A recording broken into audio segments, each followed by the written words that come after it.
lançamento oficial, né, do núcleo da Auditoria Cidadã da Dívida, no núcleo aqui de Niterói. E para compor a nossa mesa de abertura, eu queria convidar o nosso anfitrião, o vereador Paulo Eduardo Gomes. Queria convidar também o deputado estadual Gilberto Palmares e o representante da ADUF, Douglas Barbosa.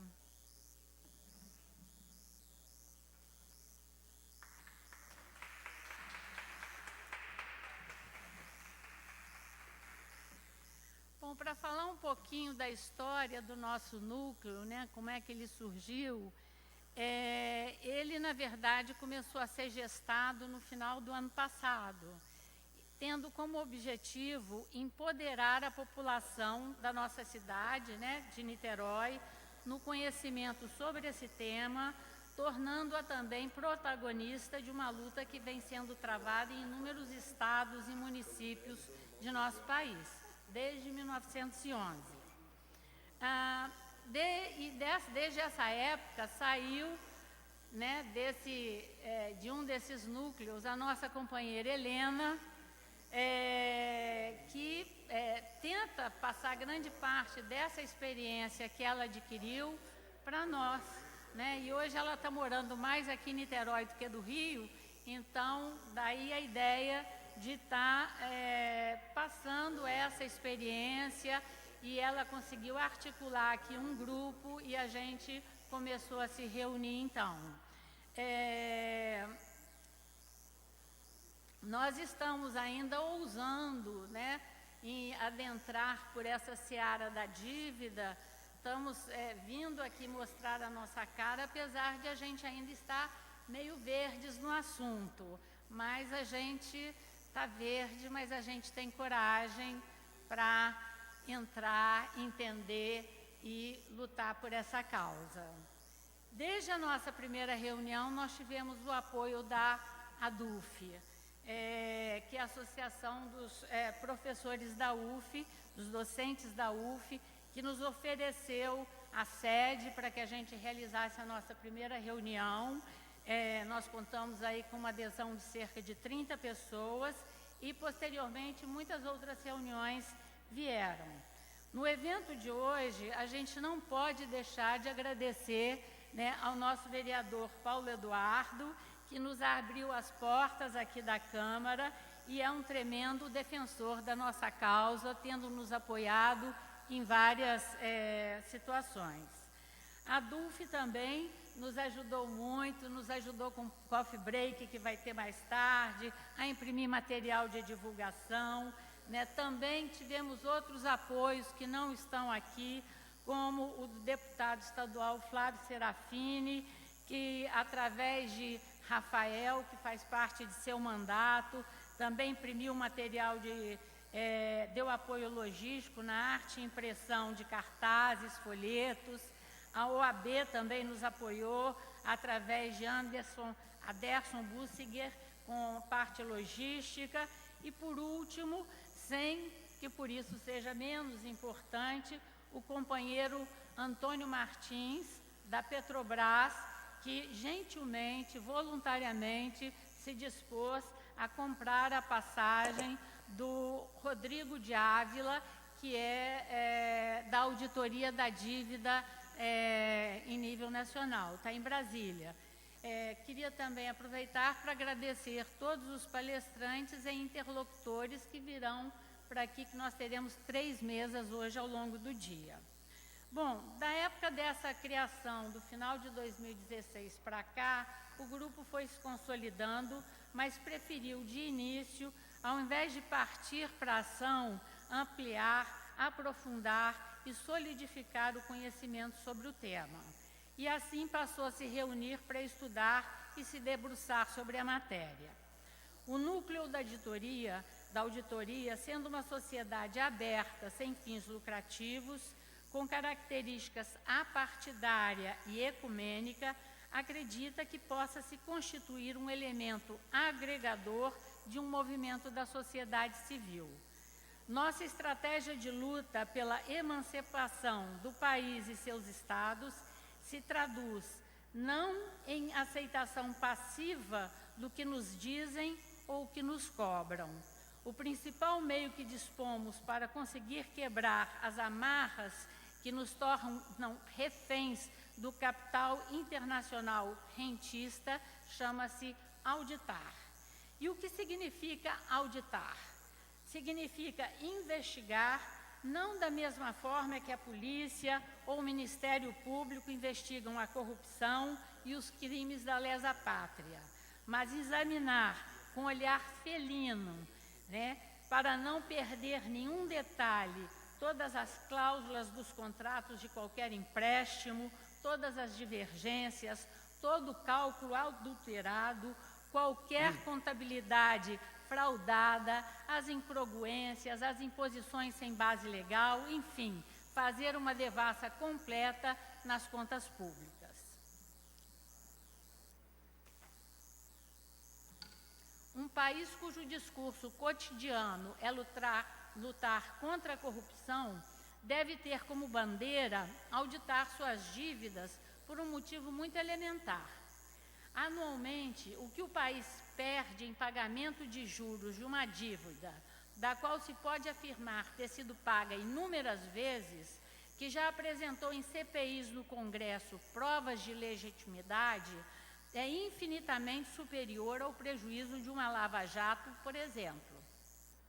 E alguém já propôs a Operação Lava Jato para ver o quanto existe de corrupção nas relações financeiras com nossos credores internacionais ou nas relações espúrias do Banco Central em operações chamadas swaps ou em operações compromissadas que enxugam nosso meio circulante, refreando a dinâmica do desenvolvimento, do crescimento industrial e da geração de emprego? A auditoria cidadã entende que o processo de endividamento público é um mecanismo de expoliação dos países periféricos pelos países detentores do capital. Esse capital se utiliza, numa primeira fase, de empréstimos irrecusáveis para alavancar, como promessas mirabolantes, o desenvolvimento rápido do país. Foi assim que ocorreu na nossa fase do Brasil Grande. No momento seguinte, entretanto, esse endividamento se transforma em dependência, ad eternum, em amarras difíceis de romper e levando consigo estados e municípios. E, na sequência, quando o país já se tornou refém, as condicionantes são impostas. Nossos estudiosos, como Maria Lúcia Fatorelli e Rodrigo de Ávila, que estará conosco hoje aqui na última mesa, perceberam que a dívida ganhou status de sistema. E dentro desse sistema da dívida, o que menos se cogita ou o que se quer é que o país endividado liquide o que deve. Ao contrário, ele deve permanecer nessa zona de tensão, sofrendo ameaças de retaliação a todo momento. E que condicionamos quisemos mencionar acima? Quebra da nossa soberania, perda de nossas riquezas, desnacionalizações, privatização do nosso patrimônio, entrega do nosso sistema bancário, das indústrias de base, dos recursos estratégicos, como os minérios de ferro e agora o petróleo, isso sem falar no nióbio, na água potável para o nosso abastecimento, em terras agricultáveis e em muitos outros etcéteras que a gente poderia continuar mencionando. Nossos governos, desde a década de 80, vêm sofrendo essa pressão através de organismos internacionais preparados para garantir a manutenção desse mesmo sistema. Os nomes já são conhecidos, FMI, Banco Mundial, BIRD. Ao menor sinal de perigo, esses organismos fazem intervenção tipo cirúrgica do nosso organismo.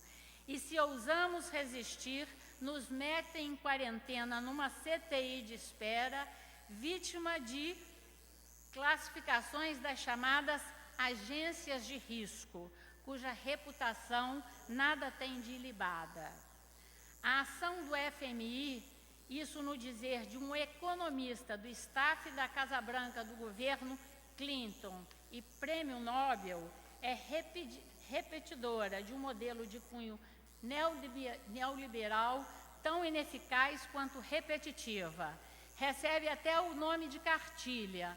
Nela vem todo o receituário padrão, seja o país africano, asiático, latino-americano, que indica para um país em crime que faça ajuste fiscal e engessa sua economia. Tudo isso que eu estou lendo, se não ficar muito claro, pode servir de pretexto para as perguntas ao Rodrigo de Ávila, quando ele vier falar aqui na última mesa no dia de hoje. Então, eu aproveito a oportunidade também para comunicar que a Maria Lúcia Fatorelli, que viria para essa última mesa, infelizmente, por razões de excesso de trabalho e outros compromissos, ela será substituída pelo Rodrigo, que vamos dizer assim, uma pessoa muito próxima dela, é do staff dela, na auditoria cidadã da dívida. E agora eu vou passar a palavra, né, aos nossos anfitriões. Queria aproveitar para registrar e agradecer a presença da nossa vereadora, Talíria Petroni, tá? Chegou aqui ainda há pouco.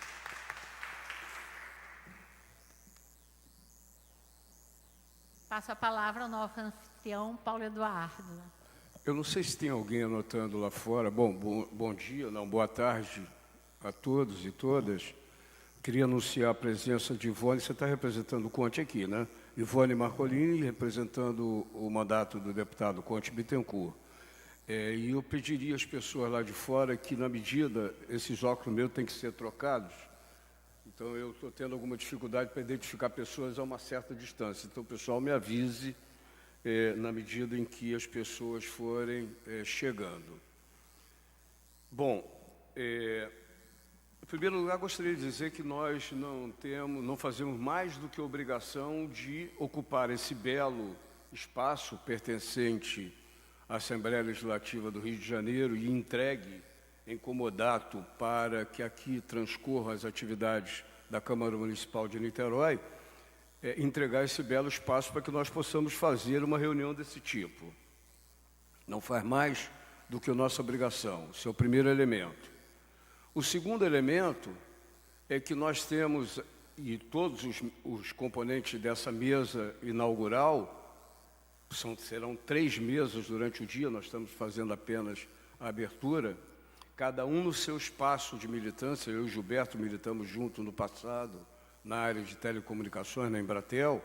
Cada um de nós recolhe elementos da realidade concreta da nossa cidade, do Estado e do país, que proporcionam uma discussão rica acerca dos efeitos do endividamento do Estado como um todo, seja no plano do ente da Federação Município, do Estado do Rio, esse nem se fala, Gilberto pode aprofundar um pouco mais sobre isso, enquanto deputado do exercício do mandato na nossa Assembleia Legislativa. Mas nós todos sabemos que vencer uma batalha deste tipo significa avançar sobre um conjunto enorme de obstáculos. O principal deles, eu e Gilberto vivenciamos durante toda uma boa parte da nossa vida profissional na Embratel, a luta pela democratização dos meios de comunicação. Esta discussão não é uma discussão que você popularize com facilidade. As pessoas não têm a menor ideia do significado do endividamento público, em nome de que o endividamento público é feito e as consequências desse endividamento. Eu me lembro que na primeira campanha do Lula, Gilberto ainda está no PT, eu era do PT naquela época, Durante a campanha do Lula, eu me lembro, em alguns lugares do interior do estado que nós íamos, encontrávamos, Gilberto, com pessoas bem humildes, e quando nós fazíamos propaganda naquela época do Lula, enquanto candidato a presidente da República, as pessoas muito humildes, sabe, na beira da estrada, aquelas tendinhas que trocam, faz escambo de material, dizia, pô, mas você é do partido daquele camarada que acha que não tem que pagar dívida? E as pessoas mais humildes têm, em especial as mais humildes, têm uma dificuldade enorme de entender isso. Porque para as pessoas mais humildes, quando você assume a palavra, você dá a palavra, quando você pega um empréstimo, quando você pega alguma coisa emprestado, é do caráter das pessoas o pagamento. Portanto, quando pessoas como nós discutimos o endividamento e defendemos, por exemplo, que nós já pagamos a nossa dívida pública no Brasil em especial, pagamos várias e várias vezes, essas pessoas nos olham com restrição. E na época, lá nos idos de 89, eu me lembro de um senhor ali próximo do centro de Itaboraí que dizia assim, olha, eu tenho, por exemplo, essa tenda aqui, e muita gente compra fiado comigo, leva linguiça, leva paio, leva feijão, e me dá de troca um porco que ele cria no seu quintal, me dá em troca alguma coisa, mas a gente, quando a gente honra a palavra que vai pagar, a gente tem que pagar. Então não é uma discussão em que nós podemos com facilidade somar a nossa luta à população de um modo geral. E contamos como um grande obstáculo vencer a luta por um modelo e um sistema nada democrático de comunicação social, em que os conglomerados de comunicação fazem a apologia do que lhes interessa, impondo sucessivas derrotas ideológicas a nós em relação às teses que nós defendemos. Nós estamos passando por uma crise enorme, uma crise decorrente de um golpe feito numa governante eleita no passado, e nós assistimos o tempo todo a propaganda sistemática dos meios de comunicação, não se fala nem da dívida, mas que nós precisamos atacar um conjunto de estruturas consolidadas do ponto de vista legal, o que diz respeito à organização do mundo do trabalho, com ataque, com a contra-reforma trabalhista, e a próxima que eles pretendem fazer é a reforma da Previdência. Em nenhum momento os meios de comunicação que promovem uma discussão e uma propaganda sistemática da necessidade das reformas chamam representantes do Unafisco, chamam auditores fiscais que passaram por concursos complicadíssimos e super sofisticados e que exercem cargos de enorme competência e que sabem e que têm os elementos para dizer, com conteúdo e com riqueza, e é uma parte dessa riqueza e desse conteúdo que com as mesas ao longo do dia nós vamos tentar passar para todos aqueles que puderem estar conosco ao longo desse dia. Com riqueza de detalhes, ele tem capacidade de comprovar que não existe déficit na Previdência. Ao contrário, as dívidas acumuladas em relação à Previdência, por exemplo, somam mais de 500 bilhões, e entre os grandes devedores estão vários dos parlamentares que no Congresso Nacional conduzem a discussão e a propaganda a respeito da necessidade dessas reformas.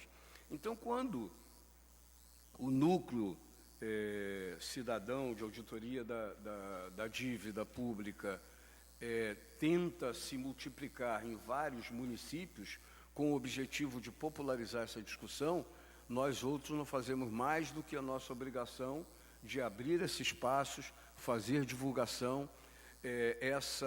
Essa reunião do dia de hoje está sendo gravada pela TV Câmara de Niterói, o que significa que existirá a possibilidade, está sendo transmitido online pelo serviço de TV da Câmara, o que significa que a nossa militância poderá dispor desse material, extrair das nossas falas o que tiver de relevante, eliminar o que tiver de repetitivo, de tal modo que nós possamos ter um material didático e pedagógico para a reprodução disso em outros ambientes, de tal modo que nós possamos ter mais soldados desta causa. O Brasil vive, e eu vou rapidamente passar para os meus companheiros de mesa, passa por um momento, eu já disse, extremamente delicado. Autores no passado já caracterizaram os seres humanos em 3 categorias. 2 delas são bastante exploradas. A categoria dos seres humanos que são colonizadores, que sabem exatamente o que fazer na disputa e no acúmulo da riqueza construída pelo mundo do trabalho. Esses são os colonizadores, que fazem qualquer coisa para manter sob seu controle a captação e acumulação da riqueza para si próprio. Do outro lado, você tem os colonizados, e tem uma terceira categoria, que é a pior delas, que é a chamada dos colonialistas, que são aqueles que, fingindo-se estar do lado dos colonizados, prestam sistematicamente serviço de maneira serviçal, subserviente aos colonizadores. Esses são os piores. A elite empresarial brasileira, em especial, tem como seu principal traço, em todos os estudos que se fazem a respeito dela, tem como seu principal traço, um dos principais traços, além da vontade gananciosa de acumular riqueza, tem o papel de servir como sócio minoritário, pegando as migalhas, que eles rendem muito, mas as migalhas do capitalismo internacional que domina o nosso país. Nós somos de um setor que, durante anos, apesar de, durante a vigência do golpe militar, ter transformado as telecomunicações no Brasil em algo que tirou o país do silêncio, porque nós tínhamos exploração de telecomunicações. Eu me lembro de uma época, eu e o Gilberto ainda estávamos no início na Embratel, quando pessoas, para falar de Rio para Niterói pelo telefone, tinham que esperar um dia inteiro pela telefonista completar a ligação. Esse Estado foi alterado com a presença do Estado. Antigamente, antes da estatização dos serviços de telecomunicação do Brasil, o Brasil era o verdadeiro tratado de Tordesilhas. Você tinha portugueses, você tinha espanhóis dominando e você tinha americanos. E após um longo período em que nós estivemos sob a administração do Estado brasileiro, nós voltamos à época das capitanias hereditárias. Portugal e Espanha dividem a exploração do serviço de telecomunicação no Brasil, com um detalhe: um mexicano, o homem mais rico do mundo, um dos homens mais ricos do mundo, que se apodera dos meios de comunicação e está em vias de ampliar o seu império para além da Embratel, da Claro e da NET, está em vias de, esperando o refis a ser promovido pelo Temer, que é o pagamento que o Temer tem que fazer, um refis que perdoe a dívida dos grandes devedores, para que ele possa comprar o controle acionário, ou dividir o controle acionário do Globo de Comunicação. Isso é o que está no nosso horizonte. O que significa que fazer fóruns desse tipo, popularizar essa discussão, não faz mais do que nossa obrigação. No mundo atualmente, com base na 4ª Revolução Industrial, países como a Alemanha, locomotiva da economia europeia, Japão e Coreia do Sul, locomotivas da economia asiática, Estados Unidos e Canadá, estão estudando, à luz da nova Revolução Industrial, a 4ª, de que maneira formar, desde o ensino básico, passando pelas escolas técnicas, passando pelas escolas de 3º grau de nível superior, a educação e a formação dos trabalhadores está se dando num outro patamar de evolução tecnológica. E nós acabamos de aprovar no Senado Federal uma reforma trabalhista que faz com que nós retornemos a um conjunto de relações de trabalho, patrão e trabalhador, patrão e empregado, que remontam à era que antecedeu a CLT. Então, no Brasil, cabe a nós, da população, estudarmos mais, coesionarmos mais as nossas forças e viabilizar para que esse tipo de discussão, em se popularizando, faça com que nós aumentemos o exército de pessoas que estejam a fim de batalhar por mudança do cenário. Um cenário que nos possibilite a criação de um de um Estado mais generoso nas cidades, nos estados e no país como um todo. Eu queria, então, agradecendo a presença de todos, passar imediatamente a palavra ao companheiro Gilberto Palmares, deputado estadual pelo Partido dos Trabalhadores na Assembleia Legislativa do nosso Estado.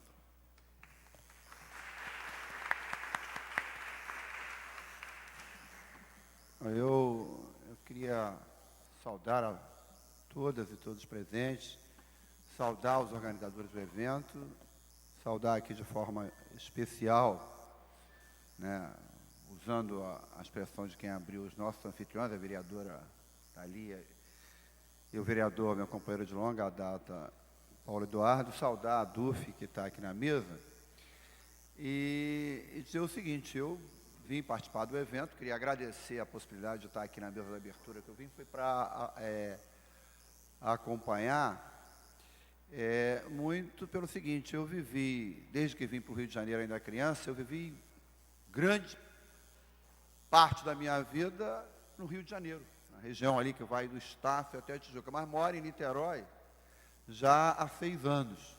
Então, eu me sinto com a responsabilidade também de ter uma presença mais efetiva, né, nos debates, nas discussões, mesmo que sejam discussões do Brasil como um todo, mas que ocorram aqui em Niterói.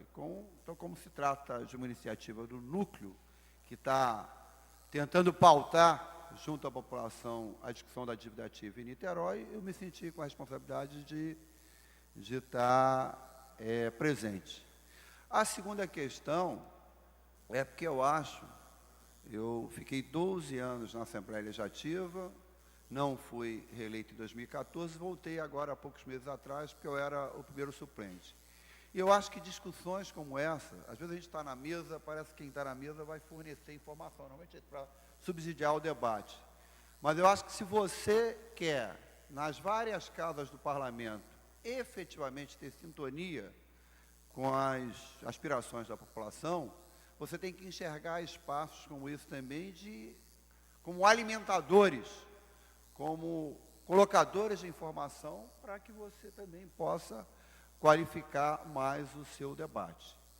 E eu, sinceramente, acho, eu parto de uma posição daqueles que defendem que você não tem projeto de Niterói, de Estado do Rio de Janeiro, de Brasil, projeto que olhe para o conjunto da população e não para um segmento minoritário dele, se não considerar o papel fundamental do Estado. Não apenas usando uma linguagem que eu não gosto, mas que alguns liberais utilizam, mas como prestador de alguns serviços públicos que são essenciais, mas como indutor do próprio desenvolvimento. Então, eu entro nesse debate me somando com aqueles que têm essa visão. A segunda, considerando o Estado como elemento sempre central em qualquer projeto de desenvolvimento econômico e social, não é qualquer Estado. Eu acho que tem que ser um Estado, a gente tem que questionar mais essa expressão de Estado democrático. E eu não acho que haja Estado democrático se ele não se tornar permeável efetivamente à participação popular. E eu acho que o debate da dívida pública é um elemento fundamental. Se a população, em última instância, de uma forma ou de outra, ou de outra, ou de outra, ela é que acaba sendo cobrada a pagar a dívida pública, ela tem que ter o direito de acompanhar o processo, saber de onde veio, como aconteceu, como é que está sendo acompanhada. A segunda questão que eu acho é o seguinte: quem, como disse aqui o Paulo Eduardo bem, sempre dominou o Brasil, não domina à toa, domina também porque tenta impor à população a sua agenda de debate. Nós mesmos, o movimento social, os sindicatos, os partidos dito progressistas, os setores da academia, eu acho, coloco aqui a meio nível de provocação, a gente, querendo ou não, tem discutido a agenda que eles nos impõem. Qual é a nossa agenda? Nós temos ido às ruas dizendo que vamos contra a reforma trabalhista, contra a reforma previdenciária. Primeiro, eu questiono que sejam reformas, porque a ideia de reforma, historicamente, é a ideia de avanço. E o que está colocado aí, tanto para a Previdência como na questão trabalhista, não é avanço nenhum, é retrocesso. Segundo, é a agenda deles. É óbvio que a gente tem que combater, mas é a agenda deles. Nós estamos discutindo a agenda que eles colocam. Para o Estado que eles querem, para equacionar a dívida do Estado, é preciso que os segmentos da população, que sempre pagaram, paguem ainda mais. Os aposentados, os trabalhadores, os setores médios, os micro, pequenos e médios empresários, discutindo a agenda deles. Eu bato palmas para segmentos como os núcleos que se propõem a pautar o debate da dívida ativa, porque isso é tentar colocar a nossa agenda.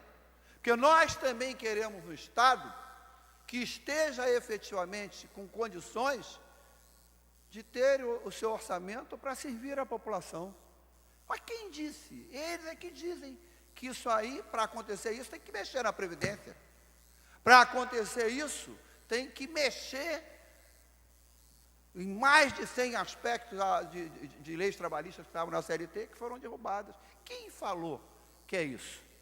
Aonde está demonstrado? O Paulo estava falando aqui, me parece que saiu um resultado, não sei se definitivo ou parcial, de um segmento que faria a CPI da Previdência, que mais uma vez mostrou dados que contestam inteiramente o que colocaram aí na televisão, julgando areias na hora da população. Então, pautar o debate de onde vem a dívida pública, como é que ela é composta, como é que ela foi construída, é fazer a discussão a partir da nossa agenda, da nossa perspectiva, e não aceitar de barato o resultado que eles já querem colocar, que sempre vai favorecer os setores que têm se fortalecendo cada vez mais, como o setor financeiro, que os estudiosos que estão na área estão dizendo que um dos resultados da contra-reforma da Previdência ser vitoriosa é fortalecer ainda mais o setor financeiro, a Previdência privada.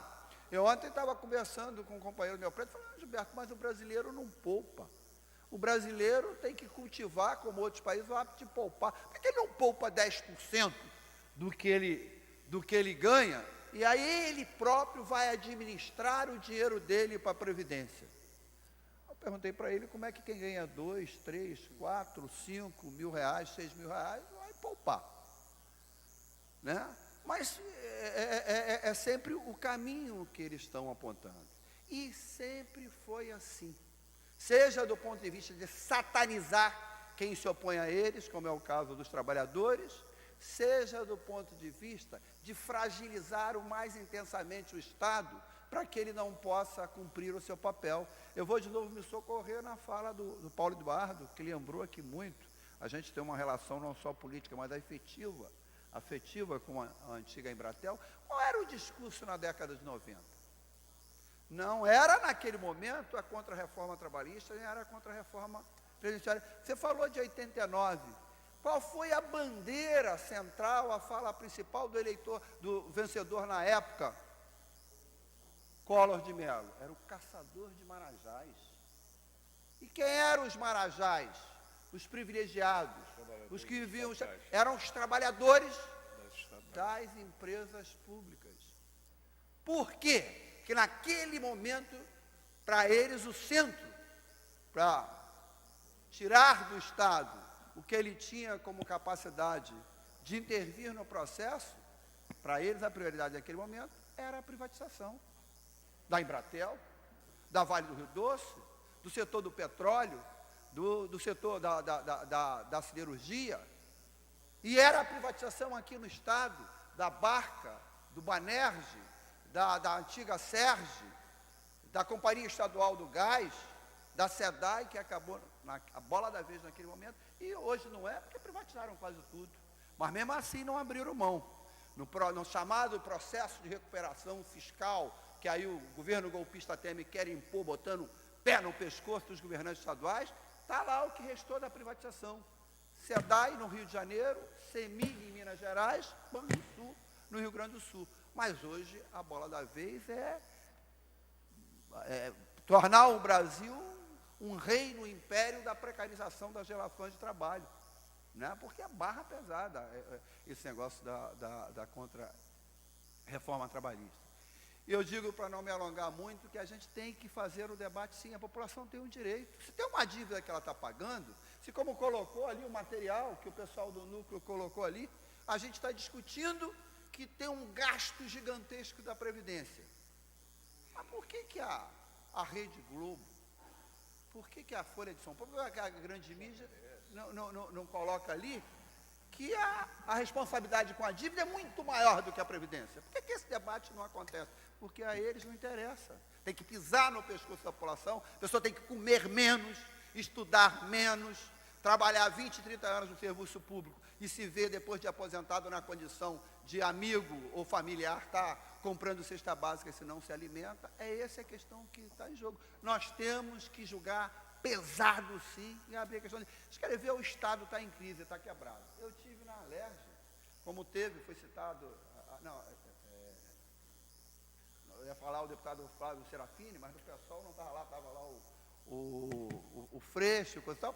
Todo mundo posta quantas votações teve na Assembleia Legislativa nos últimos 8, 10 anos, autorizando o Estado a se endividar.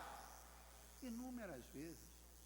O povo do Rio de Janeiro, nessa é dívida pública, não tem o direito de saber a relação de projetos que foram votados, o tamanho, o que chegou de fato ao Rio, o que não chegou, como foi. Vou dar um exemplo, que é uma área minha de interesse. Eu me lembro de uma votação que foram 3 bilhões e 300 milhões, Paulo Eduardo e companheiro da DUF, só para transporte. Disseram na época que um pedaço era para a linha 3, um pedaço era para não sei o que, 330 milhões, que era 10%, era para as barcas, para comprar 9 embarcações novas e para reformar daqui e do Rio, que não foi feito, na forma como foi colocado, não. Aonde foram parar esses 3 bilhões e 300 milhões? Chegou tudo no Rio? Como é que foi gasto? Já está sendo pago? O Rio está em crise, os servidores não estão recebendo, os serviços públicos estão fechando, as pessoas estão na rua em desespero. Então a população não tem o direito de saber que isso que ela está pagando, porque é ela que paga, como é que foi o... E é uma coisa atual, não é uma coisa de... Não é uma dívida da época da colônia, não, é uma dívida de agora, de 5, 6 anos atrás. Como é? Eu andei perguntando na revolta, vem cá, eu queria que formasse aí o Tribunal de Contas, é uma mixaria diante do tamanho. 3 bilhões e 300 milhões, é só historiar, botar no papel. Foi aprovado data tal, disseram que era com o Banco do Brasil, depois era com outro banco, mas chegou os 3 bilhões e 300, será que no meio do caminho desistiram, foi só 1,5 bilhão? Do que chegou, como é que foi gasto? Como é que está sendo pago? É disso, no meu entendimento, que se trata quando, por exemplo, os companheiros e companheiras que assumem esse desafio de montar núcleos de debate da dívida ativa. Eu estou falando aqui do Estado, mas é óbvio que tem a questão da União, que é muito maior. A companheira falou da Lava Jato, toda hora pego aí o seguinte, o cara foi obrigado a devolver, o Cabral foi devolver 100 milhões. Mas vem cá, tudo isso tem uma história que é pano de fundo, que é isso que eu estou falando. Se, entre aspas, a Lava Jato está conseguindo essa proeza de prender algumas pessoas, fazendo eles devolverem, que dirá o que foi feito e as obras que foram feitas, e o endividamento. Se você for em cima mesmo, aí tu vai pegar a mesma coisa. Então, eu queria, meus companheiros, para não aqui tomar muito tempo, de coração, parabenizar o núcleo de estímulo ao debate da dívida ativa, me colocar militantemente à disposição. Eu acho que isso nos propicia na discussão da agenda. Tem outra agenda que a gente tem que colocar, pautar a cidade e o Estado, para não ser a agenda do governador Pezão. A saída para a crise econômica do Rio de Janeiro, no meu entendimento, não é a que eles estão colocando. Foi interessante, eu encerro falando isso, não somos nós que estamos dizendo, não é a vereadora do PSOL, ou o vereador do PSOL, ou o representante dos docentes da UF, ou o cara do PT que dizendo, eu vou me socorrer num cara que não pode ser criticado como defensor do Estado, como indutor. O vice-governador Dornelles, raposa antiga da política, ele escreveu um artigo no Globo, que vários devem ter lido, dizendo que a oposição está falando há um tempão, dizendo Porque também isso está aí, o Estado se endividou, muitas vezes teve que pegar dinheiro porque não tinha, vamos supor que seja isso. Mas por que não tinha? Eu encerro então dizendo o seguinte: a principal riqueza do Estado do Rio de Janeiro é o petróleo. Curiosamente, é uma das raras que o ICMS, ao invés de ser cobrado na origem, como é em todos os outros produtos e serviços, é cobrado no destino. Então, a principal riqueza do Estado do Rio de Janeiro, que é o petróleo, enriquece São Paulo, ao invés de enriquecer o Rio. Tem a história que todo mundo canta em prosa e verso, que é a história da compensação da Lei Candira dos estados que são exportadores, como o Rio de Janeiro é um deles, que até hoje não foi resolvido.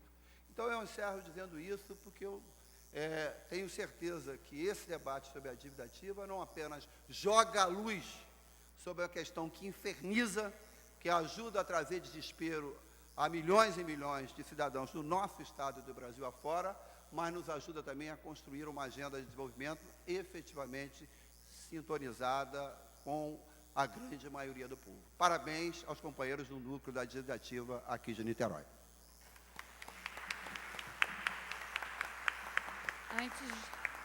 Antes de passar a palavra ao representante da DUF, Douglas Barbosa, eu queria registrar a presença do Chicão ou Francisco, do mandato do deputado estadual Flávio Serafini. Ok. Obrigado, Gilberto. Vamos passar ao companheiro Douglas Barbosa para, nessa mesa de abertura, falar em nome dos docentes da UF. Boa tarde a todos os presentes. Gostaria de saudar todos que estão aqui nesse momento importante para Niterói. Saudar a mesa também, agradecer o convite do Núcleo de Niterói, que está fazendo seu lançamento oficial hoje. Agradecer o convite pela presença na mesa. É interessante ouvir todos que me antecederam, né? E o quanto deixa claro que não só estamos vivendo tempos sombrios, né, no cenário atual do Rio de Janeiro, do Brasil, mas tempos sombrios que, na verdade, estão se tornando mais claros agora, mas que têm suas causas já sendo construídas já há algum tempo, né? A Maria Lúcia Fatorelli vem dizendo que, em nome de uma dívida que já foi paga várias vezes e que contém diversos indícios de ilegalidade e de fraude, mais uma vez o conjunto dos trabalhadores estão pagando a conta, né?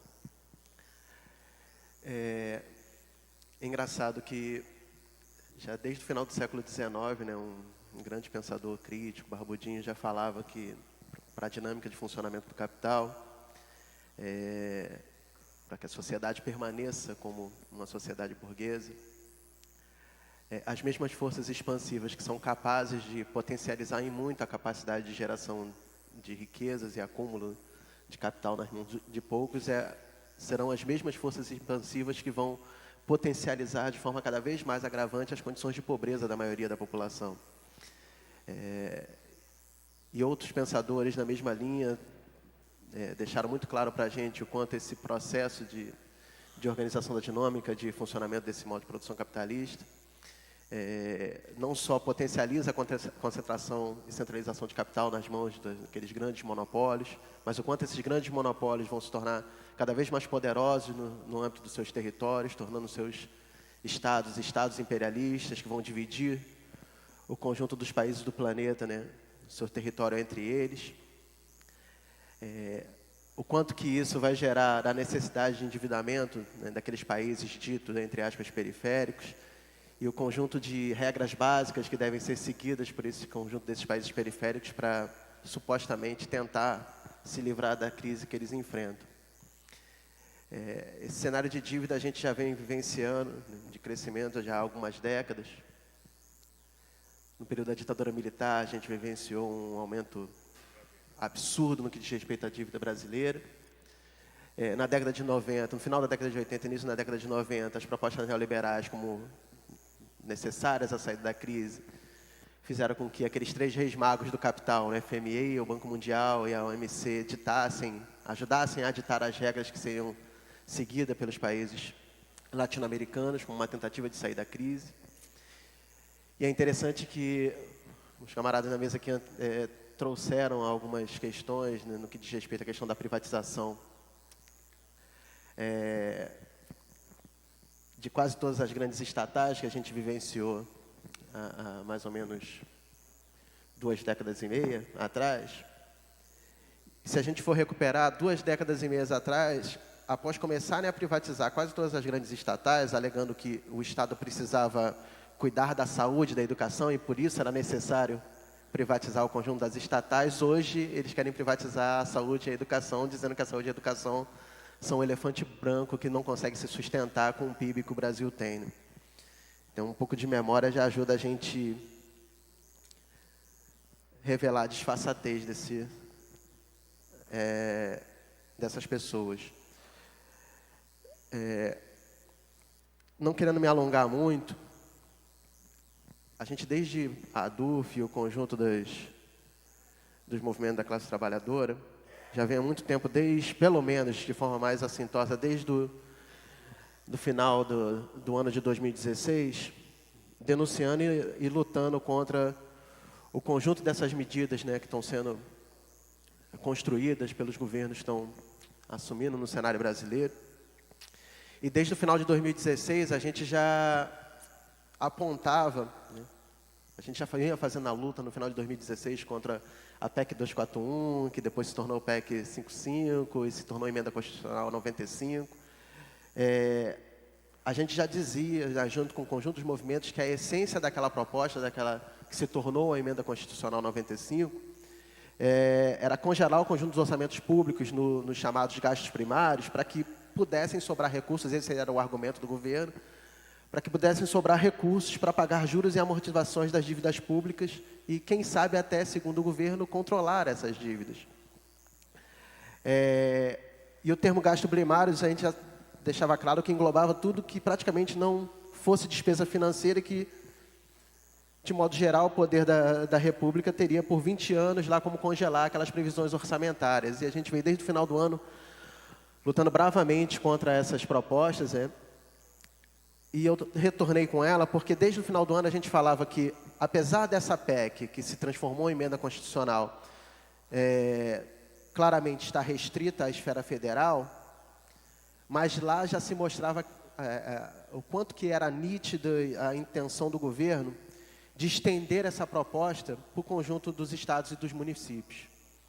Já naquele processo lá, com a PL 257, já se tornava claro o quanto que esse projeto ia se estender para o conjunto dos estados e municípios. E mesmo depois do veto lá da PL 257, PLP 257 pelo Temer, ele envia para o Congresso a PLP 343, que no Senado, se eu não me engano, vai receber o número 39 de 2017, que vai admitir a moratória da dívida dos estados por 3 anos, só que estabelecendo a exigência de contrapartidas muito piores daquelas que estavam sendo propostas pela PLP 257. Ou seja, o que vivenciamos hoje, e com os trabalhadores pagando a conta, aquela emenda constitucional 95, com congelamento no que diz respeito aos orçamentos dos gastos públicos. A gente diz que congelamento, na verdade, ao longo dos anos vai ser uma redução, porque a demanda vai aumentar. Tivemos a aprovação da lei da terceirização, a contra-reforma trabalhista, agora a tentativa da contra-reforma da Previdência. Um conjunto de ataques está vindo na jugular, né, dos movimentos dos trabalhadores. Tudo em nome da necessidade de manter as contas em dia, da necessidade de pagamento da dívida e, por isso, a necessidade de reforçar o ajuste fiscal. A gente tem que deixar claro que o ajuste fiscal que esse governo está tentando implementar, está tentando aplicar, está aplicando, ele é de dimensões inéditas, né? Se a gente for avaliar no que foi posto nas últimas décadas, as dimensões, a gente já passou por alguns ajustes fiscais, mas as dimensões que esse ajuste fiscal está sendo proposto agora tem dimensões até então inéditas. E para ser combatido esse conjunto desse ajuste fiscal, vai ser necessária uma reação cada vez mais forte, num conjunto cada vez mais amplo dos setores progressistas em torno da defesa dos direitos dos trabalhadores. A grandeza do impacto dessas medidas de ajuste ajudam em muito a explicar o cenário político que a gente está vivendo no Brasil hoje. E que a gente mais propriamente está vivendo no cenário do Rio de Janeiro. desde que se agravou desde o processo de impeachment, se mostrou mais claro, melhor dizendo, desde o processo de impeachment da presidente Dilma. Essas medidas que estão sendo propostas, né, para finalizar, elas estão supondo mudanças radicais na atuação social do Estado brasileiro, deixando muito claro que para congelar os gastos públicos vai ser preciso modificar a Constituição, acabando com a universalidade do SUS, acabando com a gratuidade da educação pública, principalmente no que diz respeito às universidades, com a desvinculação dos benefícios sociais em relação ao salário mínimo, que vai atingir muito as frações mais exploradas e expropriadas da classe trabalhadora, a sobreposição do negociado sobre o legislado, implodindo os fragmentos que tínhamos, né, que não era o melhor dos mundos, os fragmentos que a gente tinha da legislação trabalhista, ou seja, está em curso um movimento que une setores liberais a setores da ultradireita, numa aliança que nem sempre ela foi muito necessária para a burguesia, mas quando é necessária ela leva a cabo essa aliança. Aliança essa que está sendo forjada com o intuito de aplicar esse conjunto de projetos no Brasil e assegurar os interesses dos setores empresariais. E nesse sentido, a gente está percebendo que esse movimento está relacionado como discurso, como necessário para a saída da crise. E, junto com esse argumento, vem a pergunta de qual é o elemento fundamental para a saída dessa crise. E a resposta normalmente vem com a necessidade de retomada da taxa de lucro do capital. E a retomada da taxa de lucro do capital vai significar uma ofensiva frontal contra o direito dos trabalhadores que a gente vem vivenciando nos últimos meses. Nesse sentido, gente, realmente finalizando, como representante da ADUF, mas também como um militante lutando pelo conjunto dos direitos dos trabalhadores, a esquerda brasileira e os setores progressistas precisam somar forças para conseguir construir um movimento que, de fato, seja capaz de enfrentar essa conjuntura. E, nesse sentido,